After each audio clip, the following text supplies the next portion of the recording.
Oh, come on. You somehow found a JoJo reference in the game. Not everything has JoJo things. Are you sure about that? Why do you do this to me? This is ridiculous.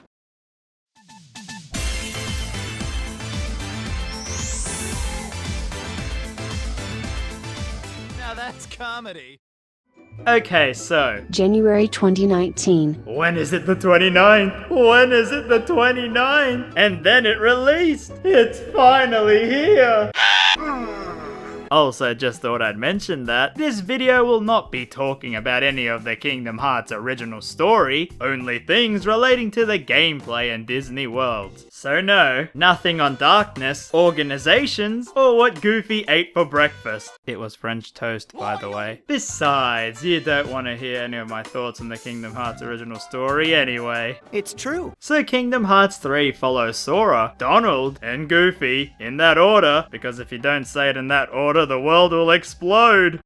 Sora, our hero, is a spiky-haired guy who loves his friends so much and wields the Keyblade, which somehow can destroy things despite being a blunt object. You can't be serious. It's true. And then you have Donald Duck, who is the magic healer who still doesn't like to heal.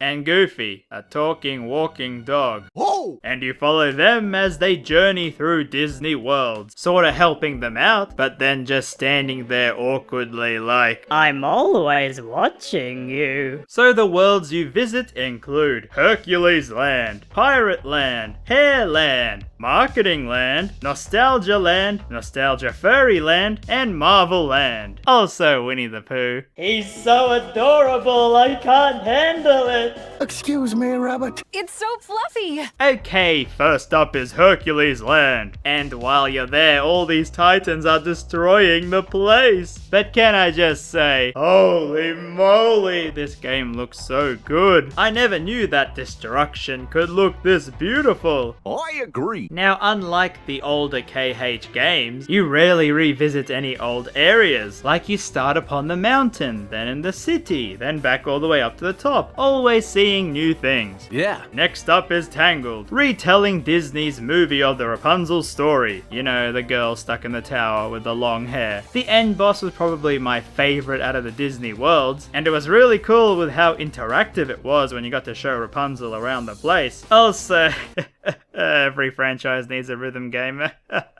This is ridiculous. Then you have the good old Toy Story, and oh boy, it was so good to finally go here where we can run around Andy's room, and his iconic front yard, and iconic road. Okay. Later you go to a huge toy shop filled to the brim with references and other things which I'll talk about later down the line. Then it's the Frozen World, and somehow, even though I managed to avoid it for all these years, why is Kingdom Hearts 3 making me listen to this song for the first time? Wait, what? This world goes through the movie in my favourite environment, snow. Because, yes, being Australian makes me long for these icy places, okay? Yes. Then Monsters Inc., which takes place after its movie, with you looking like, this. It's so fluffy! Honestly. I didn't really enjoy this one too much, since it kinda felt a bit generic with the run from A to B in a factory.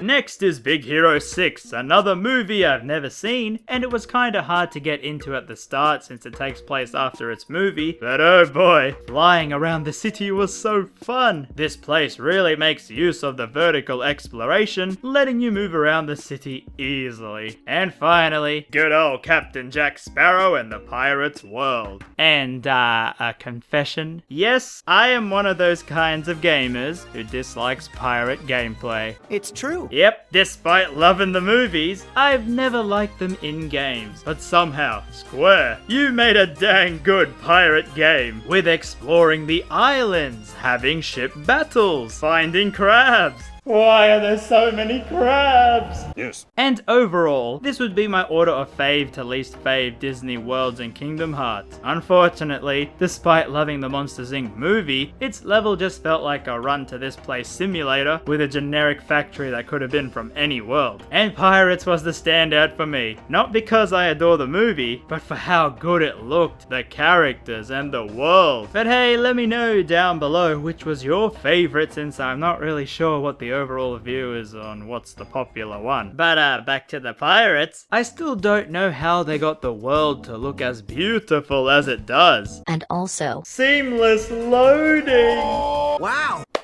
I gotta hand it to you, Square. After your amazing work with the Unreal Engine in Dragon Quest XI, which has so many stunning areas with no loading in the houses, I'm shocked at how you've upped yourself here with this engine. Why am I in love with a video game engine? It's true. But aside from that, what do you actually do in the world? Well, you fight these tiny monsters, or big ones. I don't know what that is. This is ridiculous. Each world has unique themes to them, so flower ones Entangled, toy ones in Toy Story, and so on. They spawn when you move to the next area, and you run up to them to start fighting. To do this, all you gotta do is spam the X button. Yes, it's really that simple.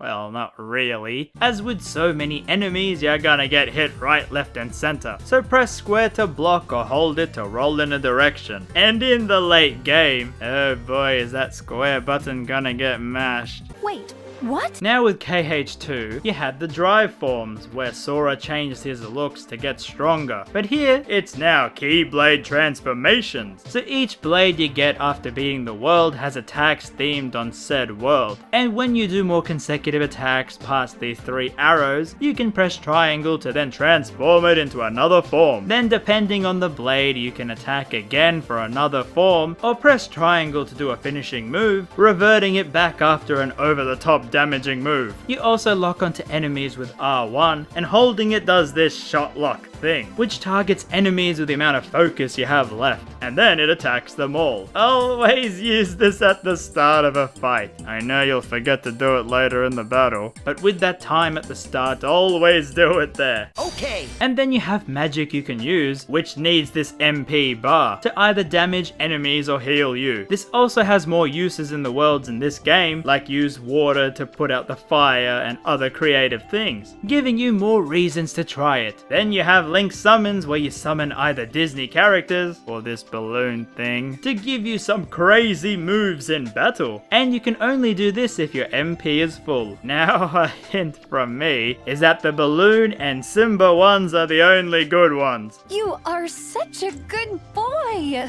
You then get these team moves that pop up randomly, and you get to do an attack with Donald, Goofy, or the Disney party member in that world. But after all that, you actually won't need any of that to beat the game. Really? Because we got Disney World rides. You can't be serious. So in this game, at random times, these attractions will pop up summoning a colorful ride that honestly is very overpowered. Now I'm serious, these can actually break the game, ruining a lot of the challenge in fights. Some say they did it to show off the engine's particle effects, and others say they used it to promote their theme park, but I say they did it 'cause it's fun. whee! Okay. Also, there's the gummy ship. I don't want to say too much on it because I still don't enjoy them that much, but it is easily the best version we have so far. I agree. Now, as to how the combat feels, well, I'm not one to debate on the technical aspects, because if you couldn't tell, I'm not a pro gamer. Oh no. But I do like how in the world, battle or otherwise, you have these walls you can run up, allowing for a lot more vertical movements in battle and exploring. It seems laughable looking at how poor Kingdom Hearts 1 movement is compared to this now. You also have flow motion, where after shot locking onto say a pillar, you can spin around and lead into combos. I gotta say I didn't use this too often, because I found myself just using them to teleport. Oh yeah, if you press square, you zoom around, reminding me so much of Final Fantasy 15. You sly boy, you. You can't be serious. Now while all this sounds like great improvements, I still say, I think I kinda prefer Kingdom Hearts 2 battle mechanics, and not for the reason you think. Yes, I know it's so much more technically impressive to have a cutscene load into the battle, but does anyone miss the way in Kingdom Hearts 2, when it started a battle, the music would start pumping you up, while the camera changed to many angles around the arena? I don't know, this just hyped up the battle so much more than in Kingdom Hearts 3, but that's just me. I agree. Now, one other little nitpick that isn't really spoilery, but with the non-Disney cutscenes, it kinda felt a bit disjointed. So the cutscenes would go like this. You had Sora, then the loading screen, then someone else, then loading screen, then someone else, then an actual Instagram post, What? then Sora again. I mean, what is even going on? Wait, what? So overall, would I recommend this game to anyone who has never played a Kingdom Hearts game before? Okay, look. Yes, this game is easier than the previous ones, with a lot more material there to help you get most of the references, but I still do feel, especially with the late game stuff, you need to have played or watched videos explaining what has happened, which by the way, this RamZaes YouTuber has made a few. Yeah. This isn't the first game in a franchise for a reason. Yes, you can enjoy the Disney elements easily, but the original story will just fly over your head. The game feels like a love letter to all the fans from over the years, but still with some little gripes which I might go into more later down the line. So look forward to that if you want some spicy takes. But yes, this game is so good. The gameplay is more refined and colourful, the worlds and exploration are the best in the series, with the graphics of some scenes looking like they came straight out of the movie. It is one of the most visually appealing games out there, and the music, oh my god!